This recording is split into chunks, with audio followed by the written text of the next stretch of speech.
खैर वो सोने नहीं जाते थे, ऐसे महापुरुष के विषय में ऐसा कैसे सोचा जा सकता है। और जिन्होंने भारत की लड़ाई यहाँ ही नहीं पूरी दुनिया में लड़ी, और भारत की ही नहीं लड़ी, भारत जैसे विश्व के अनेक देशों के गरीब व्यक्तियों, अंतिम व्यक्तियों की लड़ाई महात्मा गांधी ने है। चाहे सिख धर्म हो, हिंदू धर्म हो, ईसाई धर्म हो, सारे धर्म बेहतर हैं। और किसी धर्म की धर्म ग्रंथ में किसी भी कहीं भी किसी का अहित नहीं लिखा गया है, सब में प्रेम सौहार्द लिखा गया। नगर पंचायत चुनाव की यात्रा में आज हम लोग हर्रैया में हैं, नगर पंचायत हर्रैया। और हमारे साथ जो मेहमान हैं कुंवर आनंद सिंह हैं, युवा नेता हैं भाजपा के। और जो अगर हम बात करें राजनीति की, तो राजनीति इनके रगों में बहती है। तमाम लोग इनके परिवार से जो हैं, जो राजनीति में रह चुके हैं, एक लंबा अंतराल रहा है राजनीति को लेकर। ऐसे में आज हम स्वागत करते हैं सर का, और सर से समझेंगे कि क्या वो मुद्दे हैं जिन पे ये चुनाव लड़ना चाह रहे हैं, अपनी दावेदारी प्रस्तुत करना चाह रहे हैं। तो सर बहुत बहुत स्वागत है हमारे चैनल पे आपका। सर्वप्रथम मैं आपके चैनल को बहुत बहुत धन्यवाद देता हूं, आभार व्यक्त करता हूं कि मेरे जैसे भारतीय जनता पार्टी की एक कार्यकर्ता को आपने इतना महत्व दिया, और आपका स्वागत है। सबसे पहला सवाल हमारा ये कि आप एक युवा नेता हैं। मैं ये जानना चाहता हूँ और अपने दर्शकों को बताना चाहता हूँ कि आपकी जो स्कूलिंग हुई है और जो आपका ग्रेजुएशन और पोस्ट ग्रेजुएशन है, वो कहाँ से हुआ है? मैंने स्कूलिंग जो है हरैया से की है, नेशनल इंटर कॉलेज से इंटरमीडिएट किया है हरैया से। फिर मैं ग्रेजुएशन पोस्ट ग्रेजुएशन इलाहाबाद विश्वविद्यालय से किया है। अच्छा। मैं वहाँ डायमंड जुबली KPUC का छात्रावास में मैंने निवास किया है, तो वहाँ के अद्वितीय जीवन को मैंने जिया है, और वो आनंद शायद ही फिर कभी मिल सके। संगम का पानी जिसके शरीर पे पड़ जाता है, तो ऐसा माना जाता है कि बड़ी ऊंची उड़ान वो तय करता है। तो एक युवा नेता आज अपने कंधों पे जो सपने लेके निकला है, आपको क्या लगता है कि ये उड़ान कहाँ तक जाने वाली है? निश्चित रूप से व्यक्ति अपना कर्म कर सकता है। और आपने संगम की बात की है, तो माँ गंगा की गोद है, और गंगा जमुना सरस्वती का जहाँ समागम होता है, और उनका आशीर्वाद जिसके साथ हो, तो निश्चित रूप से कुछ बड़ा ही होगा। अपने प्रयास और अपने प्रयत्न और ईश्वर की कृपा देखते हैं। क्या ऐसे मुद्दे हैं जिन पे आप इस बार दावेदारी प्रस्तुत करना चाह रहे हैं? बहुत से मुद्दे हैं जी। अभी तो बेसिक नीड्स ही मेरी हरैया में नहीं पूरी है। जैसे अभी रोड कंस्ट्रक्शन नहीं है, प्रकाश व्यवस्था समुचित नहीं है, ड्रेनेज सिस्टम नहीं है। जिस नगर पंचायत के पास अराउंड सर्कल हर जगह से 500 मीटर में मनोरमा जैसी नदी हो, वहाँ आपका पानी अगर एकत्रित होता है मोहल्लों में और सड़कों पे, तो ये विडम्बना है। और तो अभी बेसिक चीज़ें हैं। उसके बाद मेरी दृष्टि से यहाँ एक बेहतर एक स्टेडियम होना चाहिए, ऑडिटोरियम होना चाहिए, बेहतर तरीके से प्लेग्राउंड होना चाहिए। तो क्या यहाँ पे ज़मीनें उपलब्ध हैं ऑडिटोरियम बनवाने के लिए या फिर स्टेडियम बनवाने के लिए, या फिर आप किसानों से उनकी ज़मीनें हायर करेंगे? यहाँ ज़मीनें उपलब्ध हैं, पर्याप्त ज़मीनें हैं, प्रयास की ज़रूरत है, और लोग उत्साहित हैं। लोग यहाँ के आम जनमानस भी जागरूक हैं। वो चाहते हैं कि यहाँ कुछ बड़ा हो, कुछ बेहतर हो, करने वाला व्यक्ति चाहिए। आपके विद्यार्थी जीवन से जुड़ी हुई एक रोचक बात हमें ये भी पता चली है कि आपका जो रुझान रहा है वो योगा की तरफ भी रहा है, आप योगा के विद्यार्थी रहे हैं। तो ऐसे में आपको क्या लगता है, जैसे अगर हम बात करें कोविड काल की, तो कोविड में योगा ने बहुत ज़्यादा ही सहायता प्रदान की यहाँ के लोगों के लिए, तो क्या कुछ योगा के क्षेत्र में भी यहाँ पे काम होने वाला है? आपने मेरे रुचि का विषय जो है छेड़ दिया है जी। मैं योग का विद्यार्थी रहा हूं, और पूरे कोरोना काल ये मेरा प्रतिष्ठान आशीर्वाद प्रतिष्ठान है हरैया में। यहाँ से लगातार कोरोना जो प्रवासी मजदूर आ रहे हैं, उनकी राष्ट्रीय स्वयंसेवक संघ की तरफ से मैं भी एक स्वयंसेवक हूँ, लगातार सेवा चली है। और मैंने लगातार कोरोना काल में प्रतिदिन अर्ली इन दी मॉर्निंग उठ करके लगातार हमने ऑनलाइन क्लास चलाए हैं। और मैं चाहता हूं कि हरैया में योग और आयुर्वेद के परिक्षेत्र में एक बड़ा काम हो, बड़ा काम खड़ा हो, जिससे यहाँ के लोगों का जीवन बेहतर हो, जीवन जीने की विधा बेहतर हो। और हमें लगता है अगर योग और प्राणायाम में जो व्यक्ति पारंगत हो जाएगा, उसका जीवन बड़ा ही सुंदर हो जाएगा। तो यहाँ एक योग वेलनेस सेंटर बने और यहाँ का प्रत्येक व्यक्ति योगी बने। मेरी दृष्टि यही है अपने नगर पंचायत के प्रति। सामाजिक जो हमारा ढांचा है, उसमें जो महिलाओं को दर्जा दिया गया, ऐसे आरोप लगाए जाते हैं हमारा समाज जो है वो पुरुष प्रधान है, और महिलाओं को उतना नहीं मिल पाता है जितना वो उम्मीद रखती हैं, जिसकी वो हकदार हैं। तो अगर एक युवा नेता चुन के एक अच्छे पद पे बैठाए जाते हैं जनता के द्वारा, तो वो युवा नेता महिलाओं की दशा सुधारने में क्या भूमिका उनकी रहेगी, और क्या कुछ वो इस दिशा में करेंगे? देखिए, मैं कहना चाहूँगा, हमारी संस्कृति ही मातृ प्रधान है। जी। जो कहते हैं कि महिलाएं द्वयम दर्जे की हैं वो गलत हैं। बताइए, वेदों की ऋचाओं की रचना लोपामुद्रा और घोषा ने की है। जी। और हम कहते हैं हमारी गंगा मैया, गौ मैया, तो हम माँ की ही उपासना करते हैं, धरती मैया। और इस समय हम नवरात्रे में चल रहे हैं और माँ की 9 दिन उपासना होगी, तो ये कहना दुखद होगा। तो माँ हमारे लिए हमेशा पूजा की पात्र है, हमें उनकी उपासना करनी है। रहा सवाल महिला सशक्तिकरण की, तो आज महिलाएं कहाँ नहीं पहुँची हैं। जमीन से लेके आसमान तक आज उड़ान भर रही हैं, अंतरिक्ष तक वो पहुंची हैं। और नगर पंचायत प्रक्षेत्र में हाँ ये जरूर मानते हैं कि अभी शिक्षा का अभाव है। अभी अपने नगरीय ही क्षेत्र में देखता हूँ तो बड़ा दुख और कष्ट होता है।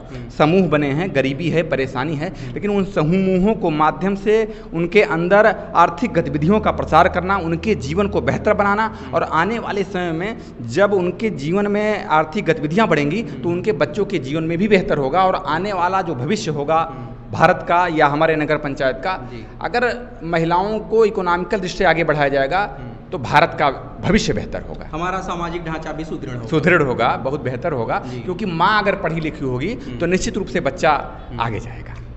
कल गांधी जयंती है और आज हम लोग पूर्व संध्या पे गांधी जी के बारे में बात कर रहे हैं। गांधी की जो विचारधारा है कितनी प्रासंगिक है आज के समय में, जहाँ पर युवा इन महापुरुषों से कटता जा रहा है, इनसे कुछ सीख नहीं रहा है, उनकी विचारधारा को गाली दे रहा है। जहाँ पे फेसबुक यूनिवर्सिटी और व्हाट्सएप यूनिवर्सिटी जैसी बातें आ रही हैं, कुछ भ्रामक बातें उसके द्वारा उसके माध्यम से फैलाई जा रही हैं। तो गांधी कहाँ कितने प्रासंगिक आज के समय है युवाओं के लिए?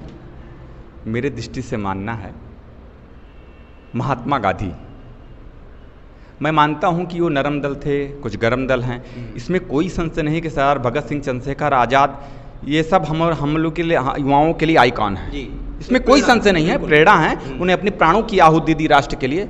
लेकिन महात्मा गांधी, जिस व्यक्ति के नाम के आगे महात्मा जुड़ा हो, जिसके मृत्यु के समय राम जैसा शब्द निकलता, एक आह्वान पे करोड़ों लोग निकल पड़ते थे। जो व्यक्ति दिल्ली से निकलता, गुजरात से निकलता हो, बिहार की नीली क्रांति तक आते आते करोड़ों लोग जिसके साथ चले आते हैं, ना कोई इलेक्ट्रॉनिक मीडिया, ना प्रिंट मीडिया, ना सोशल मीडिया, कोई भी मीडिया नहीं थी, और उससे कितनी फैन फॉलोइंग थी, उसका आभामंडल कितना था, उसके अंदर कितना सत्य था, इस समझने की जरूरत है। और युवाओं के लिए निश्चित रूप से वो आइकॉन हैं, उनको समझने की जरूरत है।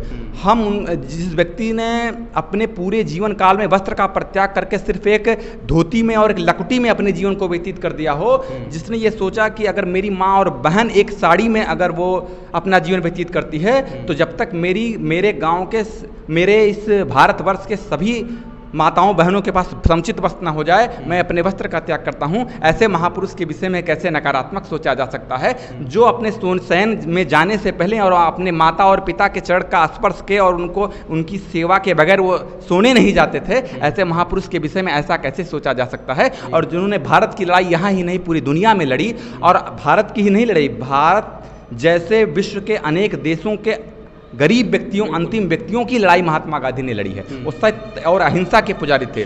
श्वेत की लड़ाई, श्वेत की लड़ाई उन्होंने लड़ा है, और वो हृदय में बसने वाले राम की लड़ाई लड़ते थे। वो कहते थे कि हर प्राणी मात्र के अंदर वो परमात्मा और जीवात्मा विद्यमान है, वो उसकी पूजा करते थे, उसको समझते थे। क्या हिंदू, क्या मुसलमान, क्या सिख, क्या ईसाई। जी, हिंदू, मुस्लिम, सिख, ईसाई, आज का जो हमारा सामाजिक ढांचा है, इसमें तमाम जातियाँ हैं, धर्म है, पंथ हैं, और हमारा संविधान भी कहता है कि हम जो है पंथ निरपेक्ष हैं। ऐसे में कुछ असामाजिक तत्व हमारे समाज में ये बातें प्रसारित कर रहे हैं कि ये हिंदू है, ये मुस्लिम है, इसको वोट नहीं करना है, उसको वोट नहीं देना है, इसको समाज से बेदखल करना है। ऐसे में आप इन जातियों को, इन धर्मों को, इन पंथों को कैसे देखते हैं? मेरा मानना है धर्म बेहतर है, धृधात से धर्म बनना है जो धाड़ करने योग्य हो। सभी धर्म बेहतर हैं, चाहे सिख धर्म हो, हिंदू धर्म हो, ईसाई धर्म हो, सारे धर्म बेहतर हैं। और किसी धर्म ग्रंथ में कहीं भी किसी का अहित नहीं लिखा गया है। सब में प्रेम सौहार्द लिखा गया है। धर्म वही है जो दूसरे के चेहरे पे मुस्कान ला सके, दूसरे के जीवन में प्रसन्नता ला सके, वही धर्म है। हम धार्मिक हैं, अपने धार्मिक क्रियाकलापों को करेंगे अपने अंदर। चाहे भारतवर्ष में रहने वाला नागरिक, चाहे किसी भी जाति, पंथ, मजहब का हो, वो अपने घर के अंदर और अपने धार्मिक समुदाय के अंदर वो धार्मिक है। जैसे ही अपने चौखट के बाहर वो कदम रखे, उसको हिंदुस्तानी होना चाहिए, और हिंदुस्तान और भारतवर्ष के उन्नयन और उत्थान के लिए निरंतर प्रयासरत रहना चाहिए। मेरा मानना यह है। कहीं से भी धर्म आड़े नहीं आता है भारत के विकास में, कहीं से भी जाति आड़े नहीं आती है विकास में, क्योंकि हिंदू धर्म में जाति जितनी जातियां हैं सबके अपने अपने कर्तव्य और कर्म हैं। अगर उन कर्तव्यों का अनुपालन आज भी किया जाए तो भारतवर्ष निश्चित रूप से आगे जाएगा। चाहे वो कुम्हार रहे हों, चाहे वो क्षत्रिय संवर्ग रहा हो, जिसके अंदर जैसे गुण हों, चाहे वो सतोगुणी हो, रजोगुणी हो, तमोगुणी हो, जिस गुण का अधिकारी हो उस गुण के अनुरूप यदि वो बेहतर काम करेगा तो बेहतर परिणाम आएगा और भारतवर्ष आगे जाएगा। क्यों आप अपने पूर्वजों को कहते हैं कि उन्होंने ऐसा किया? उन्होंने जैसे काउंसलिंग आज शब्द आता है, काउंसलिंग करना, बच्चे से पूछना कि बच्चे के अंदर क्या बेहतर गुण है, कैसे वो अपने जीवन को बेहतर बना सकता है। तो हमारे पूर्वजों ने हमारी काउंसलिंग की थी। आज समय बदला है, व्यवस्थाएं बदली हैं, तो समय के साथ नियम और कानून भी बदलते हैं। तो अपने पूर्वजों को दोष देना ये गलत है। उन्होंने जो भी नियम कानून बनाए थे बेहतर बनाए थे। कहीं ना कहीं त्रुटियाँ उसमें बीच में मध्यकाल में, गुलामी के काल में, जब ईसाइयों ने, हूड़ों ने, अंग्रेजों, इस्लाम ने, डचों ने हमारे ऊपर आक्रमण किया, हमें गुलाम बनाया, तो हमारी रीतियों में कुरीतियाँ आ गई। तो हम अपने पूर्वजों को कहीं से दोष नहीं दे सकते। और धर्म तो धारण करने वो है, धर्म आनंद का विषय है, वो कहीं से भी किसी को दुख नहीं दे सकता, कोई भी धर्म। जी। आप एक युवा नेता हैं और इस एपिसोड को अब हम लोग अंतिम चरण में लेकर चलते हैं, बाइंड अप करने के पड़ाव पे हैं। तो मैं चाहता हूं कि आप एक युवा नेता होने के नाते जो हमारी जो यूथ बॉडी है उसको कुछ सकारात्मक संदेश अपनी तरफ से दें। मेरी दृष्टि से एक सकारात्मक संदेश मेरी समझ में आता है। आज हमारे हाथ में एक एंड्रॉयड जैसा शब्द आ गया है, हमारे हाथ में होता है। हम इसका सदुपयोग भी कर सकते हैं, हम इसका दुरुपयोग भी कर सकते हैं। और मेरा मानना है, मेरी दृष्टि से जब मैं कभी कभी निगाह डालता हूँ तो बड़ी तेजी से इसका दुरुपयोग हो रहा है और कहीं न कहीं मानव शक्ति का क्षण हो रहा है। हमारी मानसिक शक्ति का, मानव शक्ति का क्षण हो रहा है। तो हमें इसका सदुपयोग करने सीखना चाहिए और हमें लगातार जो जागरूक युवा हैं उनको, अपने सहपाठियों को, अपने आसपास के लोगों को इसके सदुपयोग के विषय में सिखाना चाहिए। और निश्चित रूप से इन्हीं युवाओं के बल पे भारत विश्व गुरु बन चुका है, मेरा मानना है। क्योंकि जब हम सांस ले रहे हैं तो दुनिया सांस ले रही है, जब हम सांस छोड़ रहे हैं दुनिया सांस ले रही है। तो हम युवाओं को इसका बेहतर सदुपयोग करते हुए और अपने एक एक क्षण का सदुपयोग करके और सकारात्मक गति के साथ भारत का निर्माण करना चाहिए। जी।